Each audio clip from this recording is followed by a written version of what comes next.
भीमा सहकारी साखर कारखाना का ठरतोय टीकेचा धनी? खरंच कारखाना 25 वर्षांकरिता भाडेतत्वावर चालविण्यास दिलाय का? का महाडिक परिवाराला जाणून बुजून बदनाम करण्याचा तर प्रयत्न सुरू नाही ना? कारखान्याचं बिल व पगारी खरंच दिल्या नाहीत का? की हे सगळं महाडिकांविरोधात षडयंत्र आहे? सोलापूर जिल्ह्याची शान, हजारो शेतकऱ्यांची ओळख आणि हजारो कुटुंबाचा आधारस्तंभ म्हणजे भीमा सहकारी साखर कारखाना. पण गेल्या काही वर्षात हा कारखाना कायमच आरोप प्रत्यारोपामुळे चर्चेत येतोय. कारण गेल्या काही वर्षात या कारखान्याच्या प्रगतीवर आणि कार्यक्षमतेवर अनेक प्रश्न उपस्थित झाले. पगार, खाजगीकरण अशा अनेक विषयावर वारंवार टीका झाली आणि सध्याही हा कारखाना टीकेचा धनी ठरतोय. याच पार्श्वभूमीवर आज आपण भीमा सहकारी साखर कारखान्यावर नेमक्या टीका का होत आहेत, हे सगळं राजकारणाच्या षडयंत्रातून तर होत नाही ना? याच प्रश्नांच्या खोलात जाण्याचा आपण प्रयत्न करूयात. नमस्कार, मी निकिता पाटील आणि व्यक्तव्य युट्यूब चॅनलमध्ये आपले स्वागत.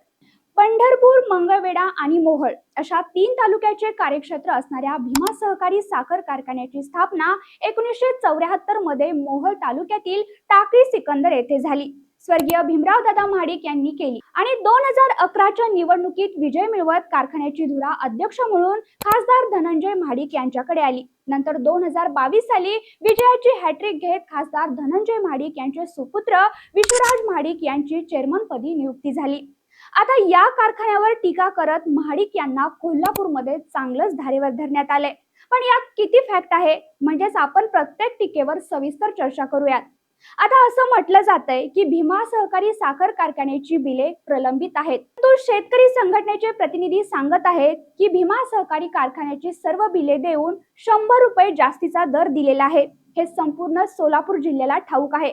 त्यामुळे जर भीमा कारखान्याची बिले पेंडिंग आहेत अशा चर्चा सोलापूर जिल्ह्यात नाहीत, तर अशा चर्चा कोल्हापूरमध्ये आहेत आणि हे सगळं राजकारण, मत्सर किंवा वैयक्तिक बदनामीसाठी होत आहे. आता असंही म्हटलं जात आहे की कर्मचाऱ्यांचे पगार बऱ्याच दिवसांपासून बाकी आहेत. पण फॅक्ट आहे की कारखान्याचे सीझन काळातील सर्व कर्मचाऱ्यांचे पगार पूर्णपणे दिलेले आहेत.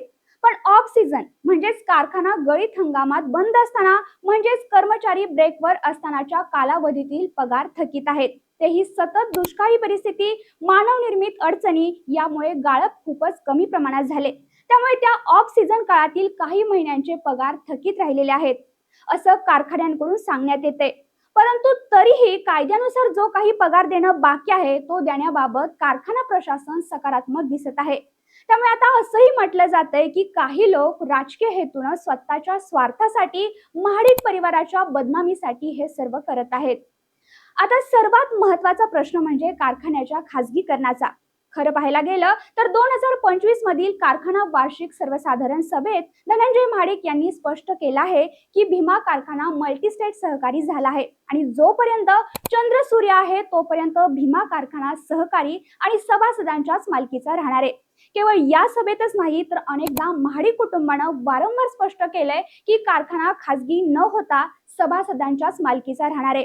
त्यामुळे एक गोष्ट लक्षात घेण्यासारखी आहे की जर खरंच महाडिकांना कारखान्याचे खासगीकरण करायचं असतं तर असं त्यांनी वारंवार आश्वासन दिलं नसतं किंवा अशा प्रकारची स्टेटमेंट देखील केली नसती.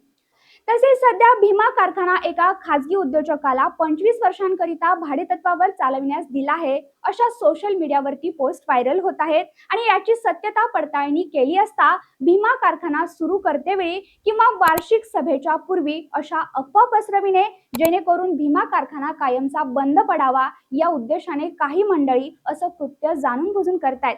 परंतु अशा अफवांना भीमाचा सभासद बळी पडणार नाही, कारण भीमाचा सभासद हा सुज्ञ आहे असा विश्वास कारखाना प्रशासनानं व्यक्त केलाय.